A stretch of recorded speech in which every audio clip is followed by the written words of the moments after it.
Good morning, good afternoon, or even my beautiful hot messes. My name is Mistress Lavender, and welcome to my YouTube where I read. Today we're reading The Happiness Advantage by Sean Anker. I'm on page 5, and let's just begin. You know what I'm saying? Discovering the Happiness Advantage. I applied to Harvard on a dare. I was raised in Waco, Texas, and never really expected to leave. Even as I was applying to Harvard, I was setting down roots and training to be a local volunteer firefighter. For me, Harvard was a place for the movies, the place mothers joke about their kids going to when they grow up. The chances of actually getting in were infinitesimally what? Infinitesimally. That's a word. Small. I told myself I'd be happy just to tell my kids someday, offhandedly at dinner, that I applied to Harvard. I imagined my imaginary children being quite impressed. When I unexpectedly got accepted, I felt thrilled and humbled by the privilege. I wanted to do the opportunity justice.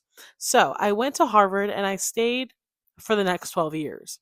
When I left Waco, I had been out of Texas 4 times and never out of the country. Even Texans considered going out of Texas foreign travel. But as soon as I stepped out of the T in Cambridge and into Harvard Yard, I fell in love. So after getting my BA, I found a way to stay. I went to grad school, taught sections in 16 different studies. I also became a proctor, an officer of Harvard hired to live in residence with undergraduates to help them navigate the difficult path to both academic success and happiness within the ivory tower. This effectively meant that I lived in a college dorm for a total of 12 years of my life.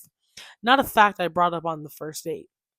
I tell you this for 2 reasons. First, because I saw Harvard as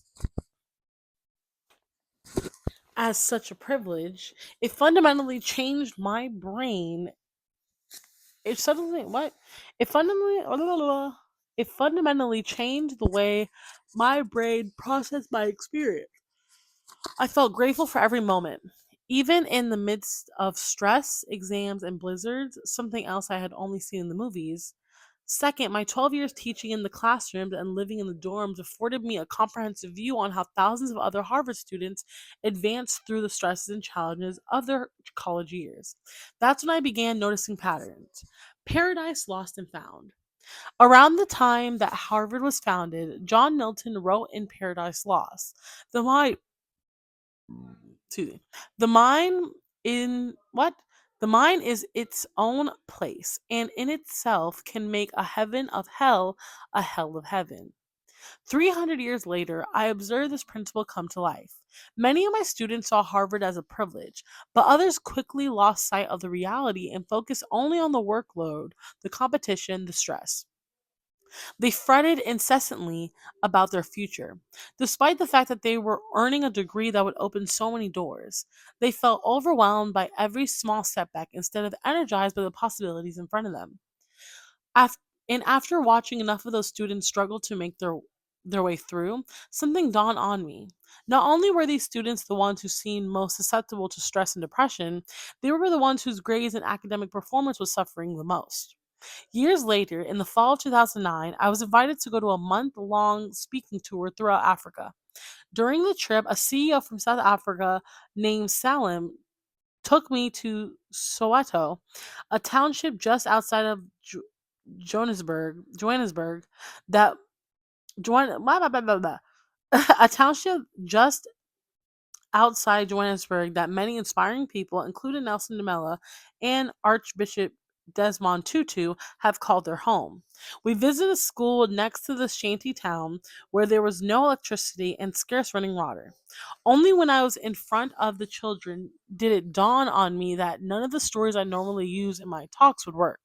Sharing the research and experiences of privileged American college students and wealthy, powerful business leaders seemed inappropriate. So I tried to open a dialogue. Struggling for points of common experience, I asked in a very clear tongue-in-cheek tone, who here likes to do schoolwork? I thought the seemingly universal distaste for schoolwork would bond us together.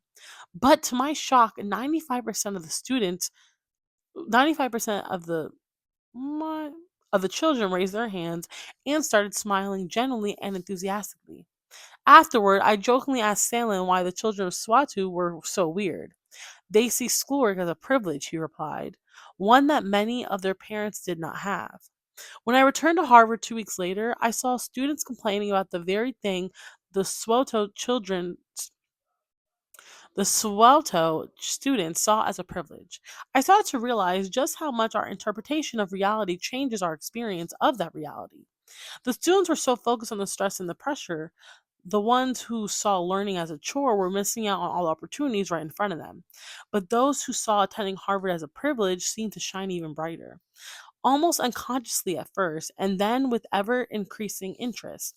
I became fascinated with what caused those high potential individuals to develop a positive mindset to excel, especially in such a competitive environment, and likewise what caused those who succumb to the pressure to fail or stay stuck in a negative or neutral position. Researching happiness at Hogwarts. For me, Harvard remains a magical place, even after 12 years. When I invite friends from Texas to visit, they claim that eating in the freshman dining hall is like being at Hogwarts. Harry Potter's fantastical school of magic. Add in Add in the other beautiful buildings, the university abundant resources, and the seemingly endless opportunities it offers. And my friends often end up asking, Sean, why did you waste your time studying happiness at Harvard? Seriously, what does a Harvard student possibly have to be unhappy about? In Milton's time, Harvard had a motto that reflected the school's religious roots: Veritas Christo et Eslasis, truth for Christ and the church. For many years now, the motto has been truncated to a single word: Virtus. Okay, I'm stopping, bro. I'm messing up a lot, but that's fine. I'm loving to read. I'm stopping there at page 8. I'm just happy I read today, and I'm grateful I could read. And I'm going to do word of the day because I don't know what trunctus has been truncated. Yeah. Thank you for joining. My name is Mr. Lavender. I'll see you later.